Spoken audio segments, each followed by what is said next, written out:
When Bruce Lee died at the age of just 32, he was virtually unknown outside Hong Kong. But the films he left behind have made Kung Fu famous. His physical prowess and extraordinary screen charisma overwhelmed the West and made him the world's first Asian superstar. I have already made up my mind that in the United States, I think something about the Oriental, the true Oriental should be shown. Hollywood sure as heck hasn't. You better believe it, man. It's always that pigtail and bouncing around, chop, with the eyes slant and all that. If you go to any small town in America today, you will see a church, you'll see a beauty parlor, and a karate school. Before Bruce, there was just a church and a beauty parlor. Americans had stereotypes about what Asians were like, and he took those stereotypes and just turned them upside down on their head. He's got such an intense desire to be good. He is not a natural athlete in a sense. It's small frame, lightweight, but he becomes a superhuman being sheerly by sheer training.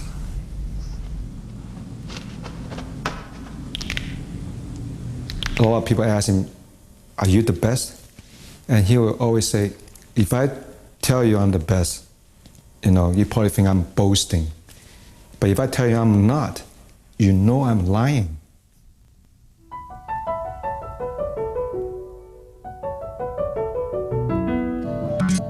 Bruce Lee arrived in America in 1959.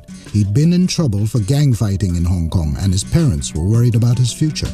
They sent him to Seattle to live and work in a friend's Chinese restaurant. Bruce was 18 years old, self-confident and ambitious. He'd spent 5 years training as a martial artist in Hong Kong, and he was already fascinated by Kung Fu's philosophical teachings. In Seattle, he enrolled at the university to study philosophy. He was soon lecturing younger students. Bruce used to come to my high school in Seattle, Washington, Garfield High School, and he used to lecture about Chinese philosophy in the philosophy class. And although I was not in that class, it seemed that the whole school knew when Bruce Lee came to Garfield High. And so we would often stand at the end of the hall and go, "Ooh, that Bruce Lee guy is here, Bruce set up a martial arts school in a basement in Seattle's Chinatown. In Hong Kong, Kung Fu was only taught to Chinese, but Bruce welcomed all races and backgrounds. His speed was fast enough that you literally couldn't see the hands move. And he had a lot of little tricks he developed, gimmicks to demonstrate that. He would ask you to put a coin in the palm of your hand, and he would be standing 5 feet away, and he would say, "Now I'm going to take that coin from your hand, but as soon as you see me move, close your hand." And the person would close their hand real fast. He would say, "Now you have that coin?" He'd say, "Yep." So you think, right, I've beat him, You'd open it. And it's a penny. He had the coin. This supermarket in Seattle is owned by one of Bruce's closest friends, Taki Kimura. He still holds classes in the gym downstairs where he was taught by Bruce. Taki was twice Bruce's age when he became his student. He had suffered years of racial prejudice. A Japanese American, he had been held in an internment camp during the Second World War. He lived in fear of discrimination. Bruce urged him to take pride in his Asian identity. He began to talk to me and say, "My God, Kimura, get your hair cut differently. Look at those clothes you're wearing. They're just, you're just an old man at 36 or 37, whatever I was at that time." But I couldn't help it, but he kept, pumping me up with, things like, you're just as good as me, not any better. You're just as good as anybody else, not any better, not any worse. In the 1960s, Americans still looked down on the Chinese. They were expected to be subservient. But Bruce had a very different vision of himself and his people. He had a sense about himself and his worth that he wasn't looking for people who were going to discriminate against him or look down upon him for being Chinese. In fact, I think he would have thought that idea absurd. In 1963, Linda Emery became a student in Bruce's Kung Fu class. She was 18, he was 23. And really, I didn't think that Bruce would ever be particularly interested in me. You know, to me, he was the teacher and the showman and the magnet, so to speak. But one day, we happened to be practicing there in that grassy area on the University of Washington campus, and he was showing me a certain throw. And so he threw me down to the ground, and then he said to me, how would you like to go to the Space Needle? And I said, you mean all of us go to the Space Needle? Isn't that rather exotic? And he said, no, just you. And I was like, whew, be still my heart, you know? So I guess that was our first date.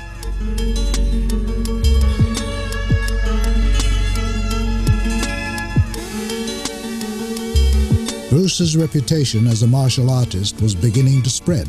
In 1964, he was invited to California to demonstrate his skills at a major karate tournament.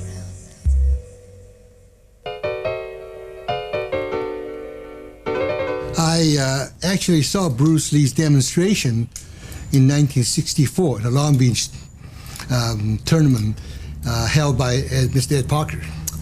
And I was really impressed with his speed, ability, and the way his personality. I was just fortunate to be there and to see his demonstration. And a lot of people mentioned about the 1964 them. And I said, I was there. I saw that.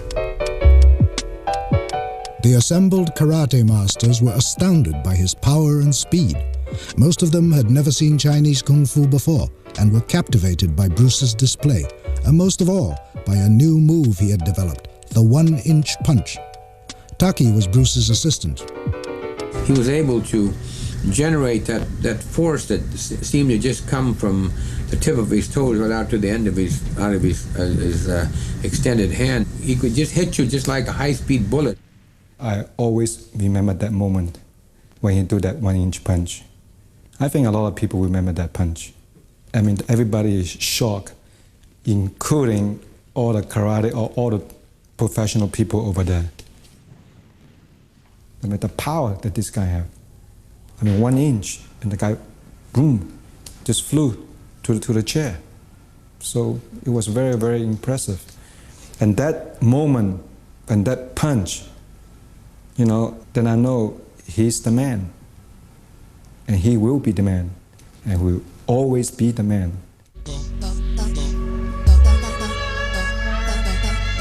Linda hadn't told her family about her Chinese boyfriend. She had been seeing Bruce for almost a year when they decided to get married. The plan was that we were going to elope and tell them later. We thought we knew everything, you know. And what we didn't know was that in the state of Washington, when you apply for a marriage license, there's a 3-day waiting period, and then they publish it in the vital statistics of the newspaper. We had no idea. And, you know, those very tiny little printed lines in the paper, whoever reads them anyway, except my maiden auntie, who happened to read it. And it said, Linda C. Emery to marry a Bruce Lee. And, well, so anyway, we were discovered.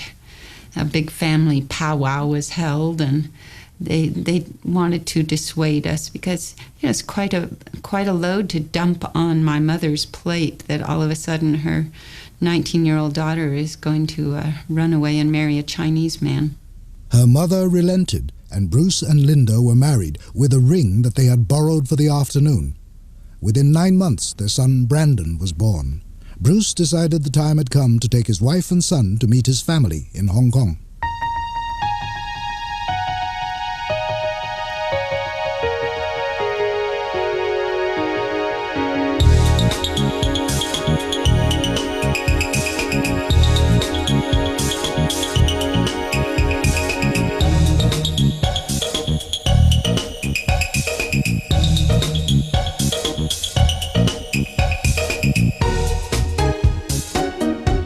It's a very exciting city. It really is. It's going all the time. The city is on all the time. And there's very many, you know, people are hurrying here and there all the time. And it certainly is a different culture than Seattle, Washington, where I grew up, you know.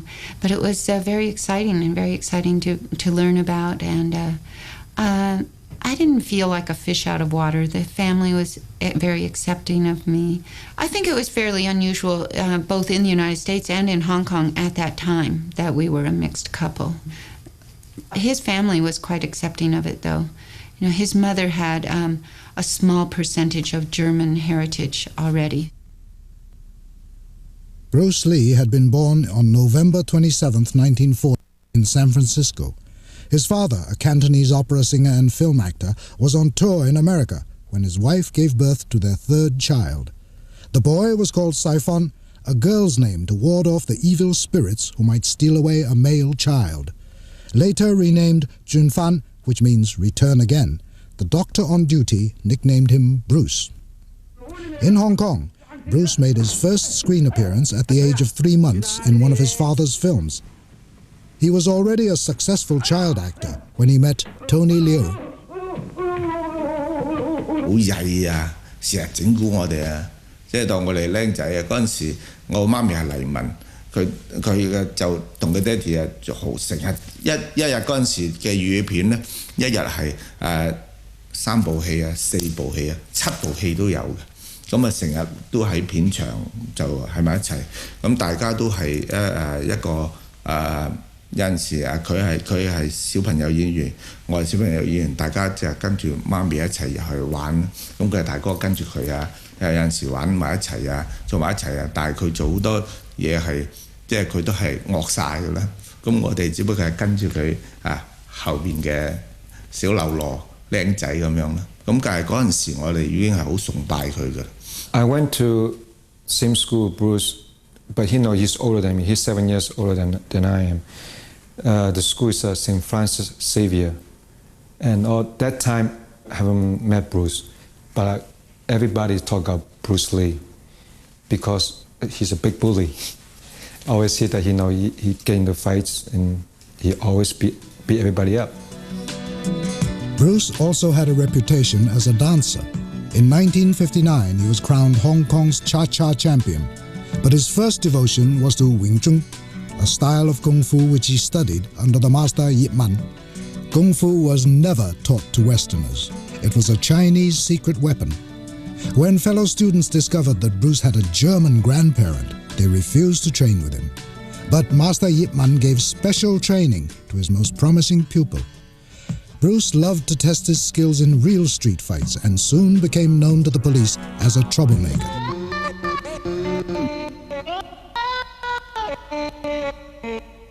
So, when Bruce turned 18, his father sent him away to America. By the age of 23, Bruce was married with a young son. He dedicated himself to training. He wanted to prove to the West the power of Chinese Kung Fu. He was never still. He was always busy, employing himself toward achieving his goals in life. So he was either working out or practicing his martial art, and we always had all the fellas over at our house, his students and friends that would come over and work out at our house. So our house was always busy with people around. We had equipment hanging off the rafters on the patio and in the garage and everywhere you might see. I was often the guinea pig. He would ask me to come over and stand in this pose or that pose or try out some techniques on me. Bruce knew there was a way to bring Kung Fu to a wider audience. He set his sights on a film career, and in 1965 his chance came. A Hollywood producer had heard about Bruce from his hairdresser, who'd seen one of his demonstrations. Bruce was summoned to a screen test. Now, Bruce, just look right into the camera lens right here and tell us your name, your age, and where you were born. My last name is Lee, Bruce Lee. I was born in San Francisco in 1940. I'm 24 right now. And you worked in motion pictures in Hong Kong? Yes, since I was around 6 years old. Show us some Kung Fu movements. Well, it is hard to show it alone, but I will try to do my best. All right, maybe one of the fellows will walk in. Yeah, it would be... Go ahead. Go ahead. Go ahead. Come on, ladies. Okay. There you go. All although accidents do happen, but, you know, there are various kinds of strikes. It depends on where you hit and what weapon you will be using. To the eyes, you would use fingers. Don't worry. To the eyes, or straight at the face, from the waist, everything on. There is the finger jab, there is the punch, there is the back fist, and then low. Of course, then they use legs, straight at the groin, or come up. Or, if I can back up a little bit, they start back from here, and then come back. All right. It's kind of worry. He has nothing to worry about. Now, No. once again, show us how a good Kung Fu man would very coolly handle it and walk away, rather than get involved in a series of actions. Cut it down. Okay. At the age of 26, Bruce landed his first American acting role. The producers of Batman had devised a similar series, The Green Hornet, about a heroic duo. Bruce was to play Britt Reed's sidekick, Kato. You are the new student. Come closer. You cannot see. In 1966, Bruce Lee moved his family to Los Angeles to be closer to Hollywood. He opened a new Kung Fu school in Chinatown. Dan Lee is now 76 years old. 30 years ago, he was one of the school's first students.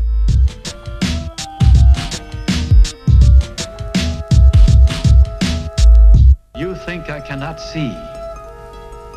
Of all things, to live in darkness must be the worst. Fear is the only darkness. The dedication he has or training is just in awe. I couldn't believe it. It's a day from morning to evening. He was systematically training the arm, the legs, this and that. And I was told that when he make a left punches, how fast his punches are. Well, he did 2,000 punches a day. 2,000 punches. Now I tried one time, 500 punches. My shoulder's worn out already. You know, it was so hard. Bruce was developing his own unique style of martial arts. He was constantly innovating, studying boxing, fencing, and wrestling to create a more complete fighting system. He called it Jeet Kune Do, or Way of the Intercepting Fist. Bruce was impatient for perfection. His temper could be explosive. When Bruce get angry or something, he get into a different mode. And when it's all over, so he came back to his senses again. And Bruce just happened to bought some new 16-ounce boxing gloves. You know? So we just go on admiring in the kitchen. You know? And then all of a sudden Bruce says, let's give it a try. Dan, put the gloves on. I said, go, what, me? Put the gloves on? Yeah, put the gloves on. So all of a sudden, put the chairs away. We start sparring, you know? And of course, I know this was just a test of gloves, not really for sparring. Then Bruce made a punch toward me, and from my boxing days, I just instinctively slip and counter, you know. It was so fast, I wasn't intending it. It was just my normal boxing instinct. Boom, slip, hit. Now he got angry, you know, he's got frustrated, you know. So he started coming all on me. Boom, hitting, punching, you know. And I suddenly realized I'm fighting a monster here. You know? He just keep on chasing me. He hit me, and I'm moving back off, and hit the kitchen table, and I was ready to put my hands over there, and I was ready to brace myself. Put my hands down, brace myself. Wow! I punch right in my chin. You know? But the next day, I was doing something, and I yawned. When I yawned, suddenly my jaw locked out. I started shaking around, and finally found out, that's got came loose. And I went to see a dentist, and the dentist said, Dan, you got a big injury here. There's a little chip of bone chipped off. I said, Bruce Lee gave it to me.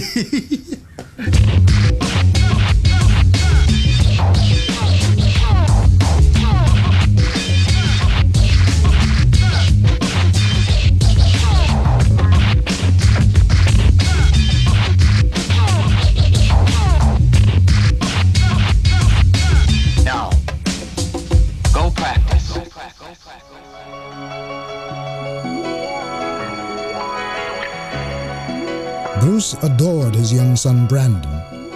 When he was only 2 years old, Bruce was already teaching him to kick and punch. In April 1969, Linda gave birth to their second child, a daughter, Shannon. Bruce's role in The Green Hornet had given him high hopes for his Hollywood career. He bought a red Porsche and rented a larger house. Celebrities became his students, among them James Coburn and Steve McQueen. Bruce had decided that he would be a bigger star than either of them. But one morning in 1969, Bruce lifted a barbell without warming up. He damaged his sacral nerve, a permanent back injury. Doctors warned him that he might never walk again. But Bruce's self-belief was unshaken. And despite, anyway, what any of the doctors had said, Bruce never believed that he was never going to do his kung fu again, or walk, or or continue making films. So he always had the faith that he was going to recover from this. Bruce faced months of painful recuperation. He used the time to develop his theory and philosophy of martial arts. He really was a self-educated man, and he had collected in his library, probably in excess of 2,500 books on the subjects in which he was interested, which would have been all types of combat, hand-to-hand combat, Western, Eastern, ancient, modern combat, with weapons, without weapons, all types of philosophy, Chinese philosophy, Western philosophy, modern, ancient, psychology, self-motivation, fitness training. Bruce battled through his back injury, although it was to remain a constant source of pain. Frustrating times lay ahead. Audiences for The Green Hornet were disappointing, and it was cancelled after one series. Bruce was struggling to get even minor parts. He's always got bit parts. He never gets something really major, because during that time, the whole Hollywood, the thing is that you can't have Oriental, be an Oriental man be a major, starring role. So he was very frustrated. And he knew that the Chinese, whenever they were, put into movies in this country, they had the pigtails and they had their hands in their sleeves, and about the only thing they said was chop chop. And he told me, quite often that he was very concerned about the demeaningness of how the Chinese were portrayed. Bruce had hoped to play the hero of a new TV series called Kung Fu. It had been devised with him in mind, but the producers rejected him for David Carradine, a white actor made up to look Chinese. Bruce was furiously disappointed. But there was one American producer who saw his potential, Fred Weintraub. Bruce was very smart, you have to understand. And, what Lola wants, Lola gets. Well, what Bruce wants, he eventually got. That's why there was that dynamic part of him. Bruce would use and cajole and be friendly and do whatever was necessary to get moving up a little bit on his own life. And it was great. I mean, people do it. That's what people do. I said, Bruce, the thing I have to have from you is they don't realize how good you're going to be. I need a piece of film. Fred advised Bruce to go back to Hong Kong, where he'd been approached by the film producer Raymond Chow. I was so impressed by not just his performance, not his martial art performance, but his personality, the ability to come through the screen and make you feel really his presence. Raymond offered him a small fee to star in a low-budget action film. Reluctantly, Bruce gave up on Hollywood and took his family to Hong Kong.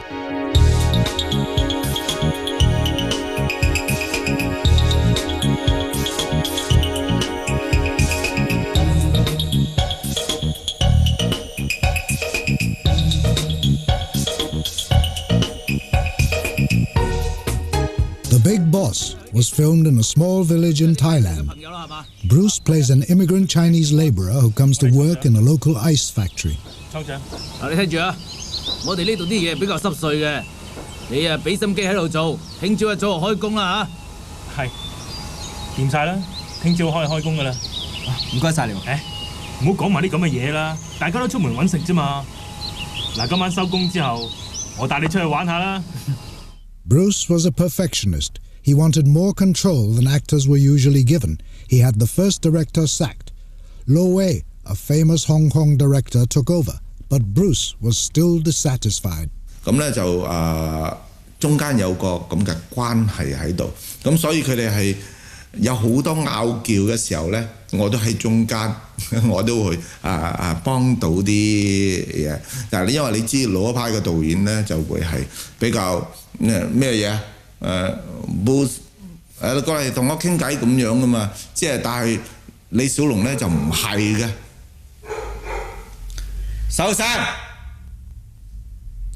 但係李小龍就唔係嘅，李小龍咧就係好即係喺美國翻嚟讀完書嘅，但係佢就會係OK， 大佬羅偉 come on， 咁叫羅偉過嚟坐低喺度，咁同佢傾偈，佢係一個咁樣嘅人，咁所以就比較即係佢老派嘅導演就唔開心咯，即係你唔 expect 我唔尊重我係大導演啊，你係一個普通嘅演員仔會咁樣。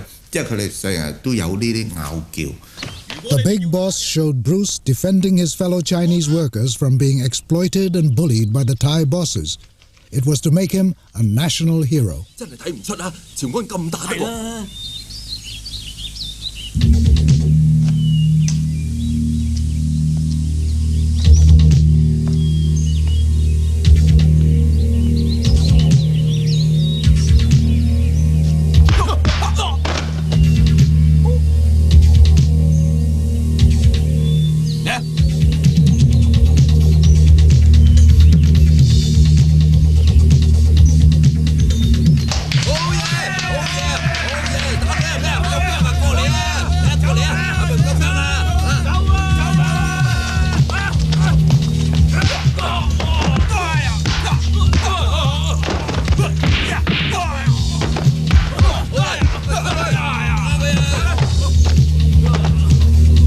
嗰陣時喺泰國，我哋一齊食飯，佢就叫佢放嗰啲啤酒汽水啊，佢就啤酒，即係嗰啲汽水嗰啲酒樽，一個手指咁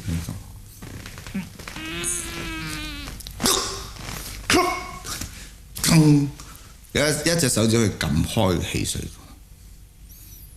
哇 ，he's really fantastic。The Big Boss broke every local box office record. It played 875 times in Hong Kong and was shown all over Asia. Bruce was an overnight sensation. You couldn't walk the street with Bruce. I mean, there'd be 10,000 people behind you an hour later, you know. So you walk down the street. It was just amazing. If you went into a restaurant, you came out, there were 1,000 people waiting for him to come out of the restaurant. It's hard to understand the way he captured the imagination. When he was through with his busy day, he'd come home, and we spent most of the time at home and didn't go out that much because of the difficulty of just maneuvering around. Even, you know, people were well-intentioned, but it was just hard to be out amongst them all the time. It changed him a lot. It started to change him. Every act I ever managed in my life, when they made it, changed. Some of them handled it better than others. When he get to that status, I know he become very lonely. I know that. He's a very lonely person. Because it's hard for him to find somebody that understand, you know, what he been through. You know, from nothing, from actually, you know, to have money to pay rent at the end of the month. And then, you know, 2 years' time, reach that level. It's not easy. Of course, you know, Bruce don't really trust a lot of people. He don't really know, it's like, who is really my friend.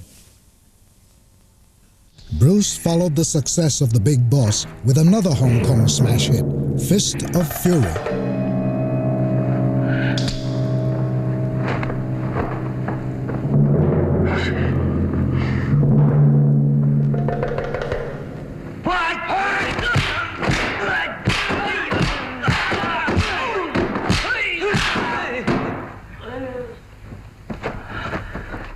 Increasingly impatient to make films his own way, Bruce determined that he would direct his next film himself. He went to Rome to make Way of the Dragon.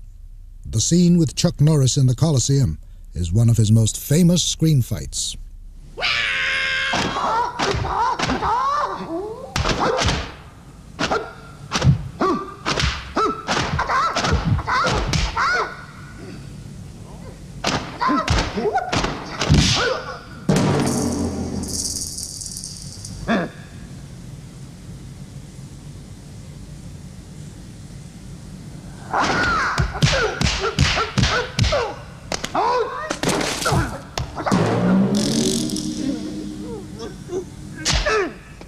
My favorite is The Way of the Dragon, and that is because it is the most like Bruce was in real life.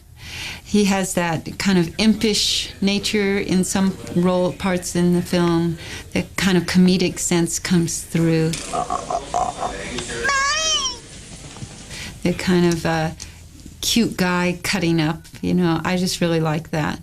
Because that's the way he was in real life often, you know. So, and besides, that was his baby, that film, because he wrote it, he directed it, did the fight choreography, the whole thing. His third film confirmed his status as Hong Kong's most famous film star. But Bruce was still virtually unknown in America and growing impatient for an opportunity to get back to Hollywood.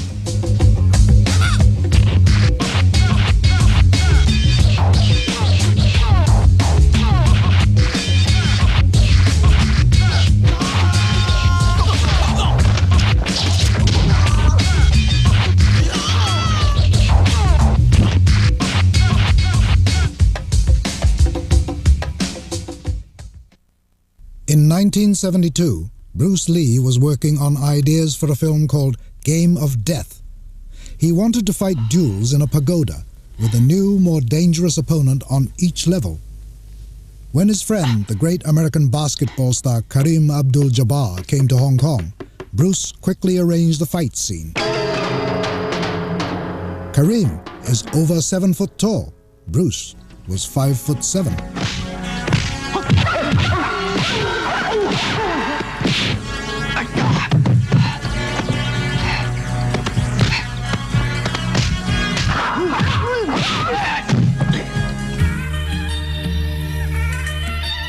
Bruce was still living in Hong Kong, and in 1972, Fred Weintraub flew over to negotiate with Raymond Chow. They made the deal, which was to make Bruce an American star. Warner Brothers and Golden Harvest agreed to co-produce Enter the Dragon.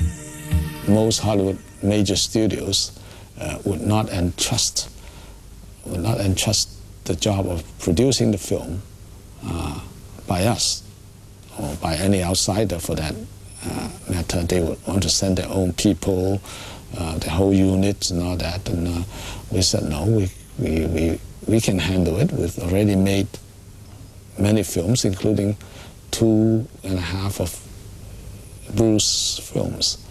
So we know how best to do it, and we can save a lot of money. Enter the Dragon was the first ever co-production between an American and a Hong Kong company. Fred Weintraub flew from Los Angeles to Hong Kong to produce the film. The first day shooting was horrible. He came on in a very simple set, and Bruce did not. It wasn't an action film. It was just a simple scene, and Bruce had a slight twitch, and I must say we took 20, 25 takes, and the director came over and said, I said, keep going, just keep going. And about the 25th take, he calmed down, did it, and it came out, you know. But he was scared. He was nervous about it. When Enter the Dragon was set to be made, you really have to go back and think about what it meant to Bruce at that time.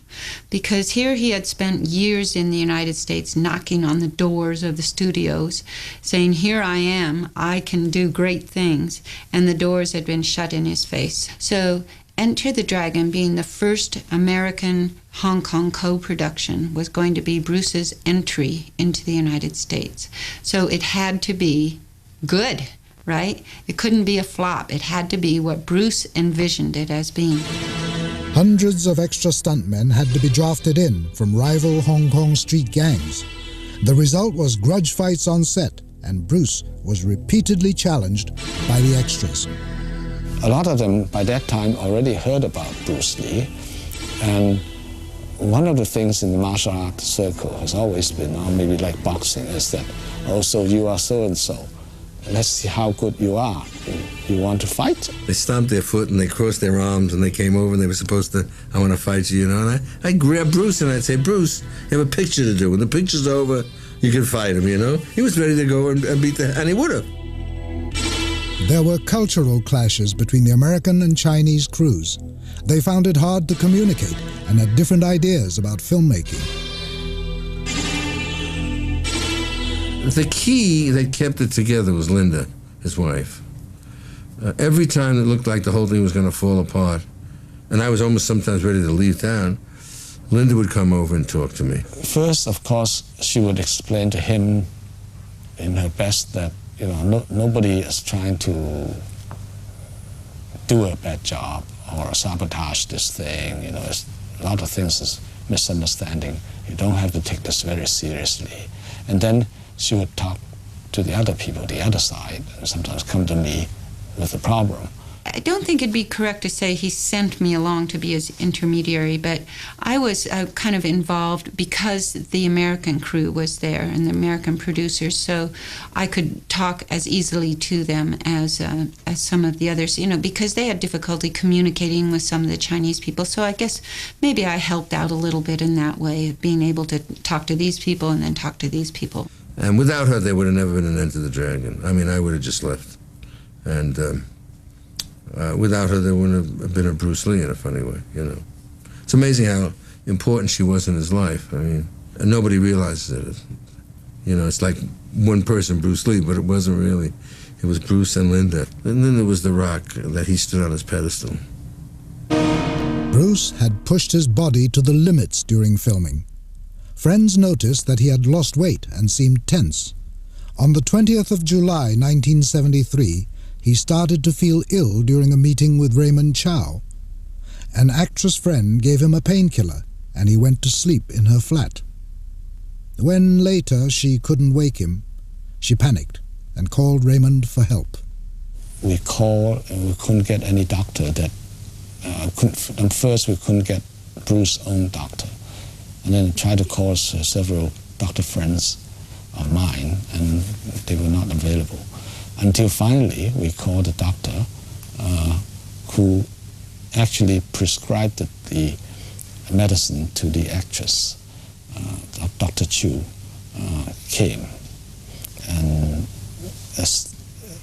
actually over the phone, when I described how Bruce was, he said, "You better call an ambulance right away." I rang Linda before the ambulance came and said we better meet at a hospital, at the Queen Elizabeth Hospital. Linda came immediately, but Bruce was dead on arrival. The press was quick to discover that he had not collapsed at home and speculated that the actress had been his mistress. 5 days later, a funeral was held in Hong Kong.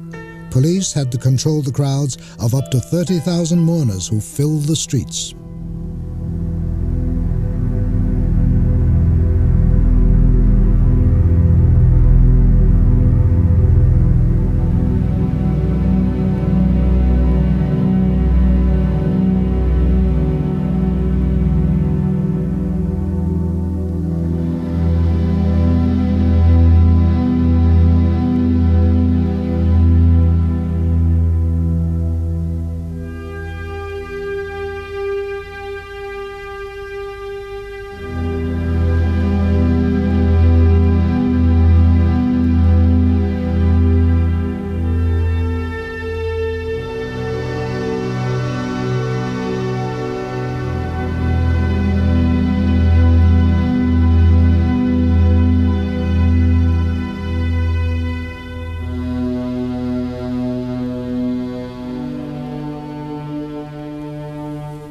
I was very upset. I mean, just I wasn't. The truth is, I was passed out in the back. I was just devastating. I was thinking to take care of Linda, but end up Linda taking care of me. You know, I was very embarrassed. She's a very strong woman.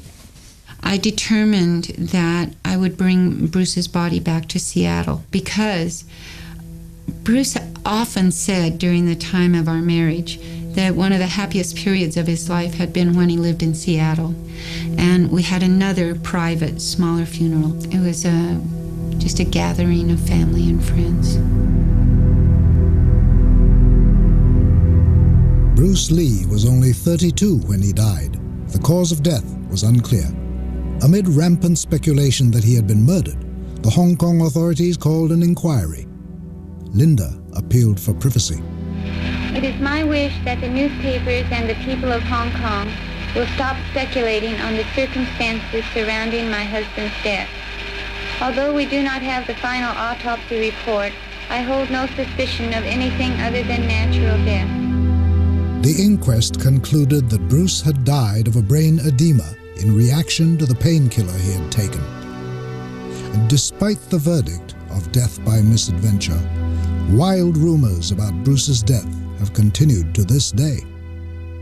I know it's not satisfying, but you know, it's really not important either, because the fact is that Bruce is gone. And I have had to learn to live with this. And the really important part is when Bruce was alive and the life he lived, not why he died or how he died. We don't always have answers to all our questions. So. 1 month after Bruce's death, Enter the Dragon was released in America. It was to become a cult classic and has taken over $200 million. Linda attended the premiere on Sunset Boulevard with Fred Weintraub. The saddest part was Bruce wasn't there to see it. That's what the thing. I was with Linda that night and with Ted Ashley, the CEO, and it was sad to see the audience react so strongly and Bruce not to see it, an American audience. He would have just loved that. It would have been wonderful. It was devastating to Brandon when his dad died. I mean, I just can't even describe to you how an 8-year-old boy losing his father, especially a father who was much bigger than most fathers, right, at that age. And so Brandon had a lot of internal difficulties dealing with that. After Bruce's death, Linda took Brandon and Shannon away from Hong Kong and started a new life in America. Brandon and I were just two kids, just like all the other kids in school. We didn't go around telling people, oh, my father's Bruce Lee, you know, aren't I cool? Because to us, we wanted acceptance on our own terms. Brandon grew up determined to become an actor, but Bruce Lee's son was only offered martial arts films. He knew intellectually that it had been a blessing to have the dad that he had, and it was also a burden to have to be under that shadow all the time and live up to people's expectations, not be able to live his own life. In 1992, Brandon was at last offered a major acting role, the lead in The Crow. He never saw the finished film. In a freak accident, he was killed on set by a faulty blanks gun. It was difficult to go see it, and I didn't know if I wanted to go see it. But then I knew from having talked to Brandon when he was on the set how proud he was of this movie and how excited he was about doing this movie, and I thought that I had to go see it. And so I think in a way that was sort of even though it was several months later, the closing of a lot of events, going and seeing the film and being so impressed with him and his work. He's buried next to my father, which was actually a plot that was owned by my mom, but in light of the events, it seemed the natural place for him to rest, finally. Their graves are visited by people from all over the world. Bruce's films are still cult viewing. New audiences continue to fall under his spell, to be captivated and inspired. He remains the biggest Asian superstar the West has ever known. Well, Kung Fu can be practiced alone or with a partner. Practicing alone, they involve form. Some imitate a crane, a monkey, a praying man. This is a crane form. Start off.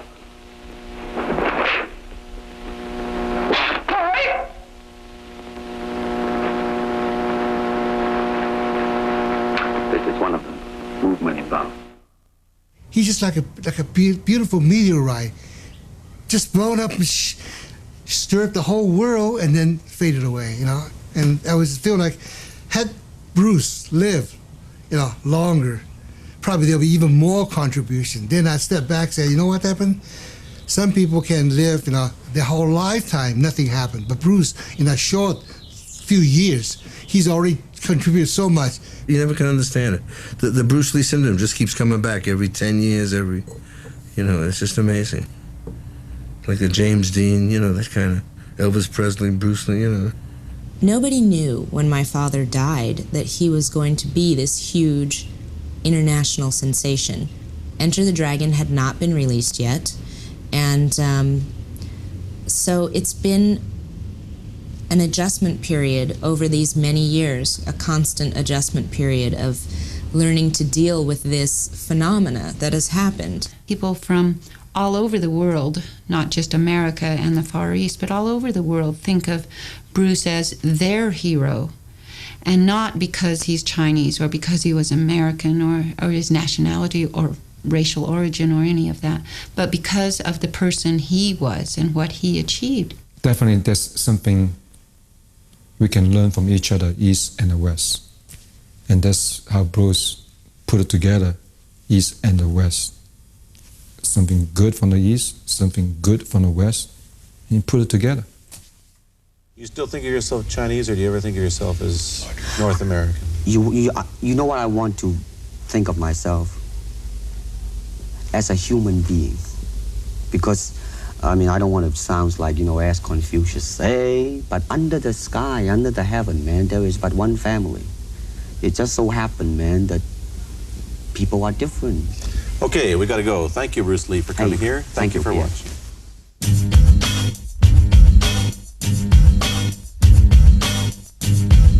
Life, kid, suck, drink from the box, the juice, kid, suck. Life, kid, suck the box, drink. Yeah. Life, kid, drink from the box, the juice, kid, suck. Life, kid.